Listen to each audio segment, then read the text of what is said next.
Hi guys, and welcome to another video. So in this video we're going to continue talking about how to use FileStream to create files, but in this video I'm going to show you guys how to use an alternative to using FileStream with other classes such as the file class. So let's get started by coming here to Visual Studio. We're going to using as in the last video, I'm going to create a new file stream here. File stream, let's call FS, and it's going to be equal. So you guys see that the class file has a lot of methods, and one of these methods returns a file stream. Okay, this method is called file. Because we want to create a file, we're going to call file.create. And this returns a file screen, as you guys can see over here. Okay, so we're gonna create this method. We're gonna use this method. The main sign here, the upside of using this method is that you write less code per se. Let's call file12.txt. Okay, I'm gonna use. Okay, let me see here. Okay. We're gonna use the stream writer to write text. Okay, the stream writer fs, and I'm gonna pass another argument which you guys haven't seen before, which is encoding with f8, which will set the type of text that we will be writing, onto this file. Let's use console.read key. Let's write some text here. Writer.write red line. I am using file.create. Okay, let's write this line. So let's execute to see this in action.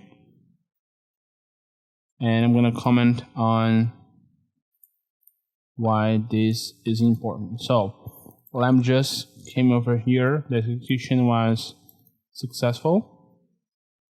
Let me find the file. Okay, the file 12. It's here, so you guys can see that we did actually create this file.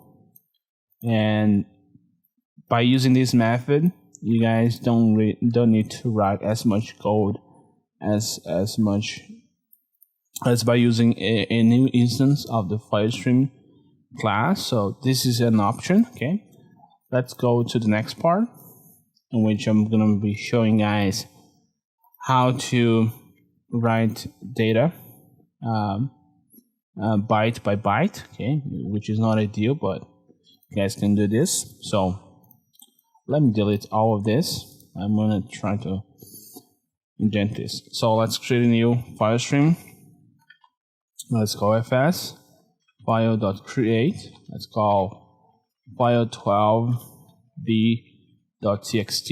Okay, and inside of this, I'm going to create a byte array. That's called data, and I need to convert some string to this. Let's do the same thing here. This is a sentence. Okay, I'm gonna be doing this. So as you guys see, that FStream here, okay, is a class. We have our array. We could write the entire array to this FStream by doing this. Okay, we could do this, as you guys have seen previously. If we do this, we'll be writing the entire array into this file stream or onto this file. But we're gonna write in today's video, we're gonna be writing byte by byte, and to do that, we're gonna be using a for loop. So let's iterate through all of the bytes, starting by index 0. I will be less than data.length, and I++. Okay, I++. And to write each byte, we're gonna be using fs.write byte, and let's pass data I, which is the index. Okay, so you guys can see that write byte will write a single byte. So for the sake of performance, I don't recommend you guys doing this for large files, but for small files, I don't see a problem. But for large files, this would be an overhead. This would not be efficient. Let's execute, and we should see this file 12 here. Okay guys, so thank you for watching this video. See you guys next time.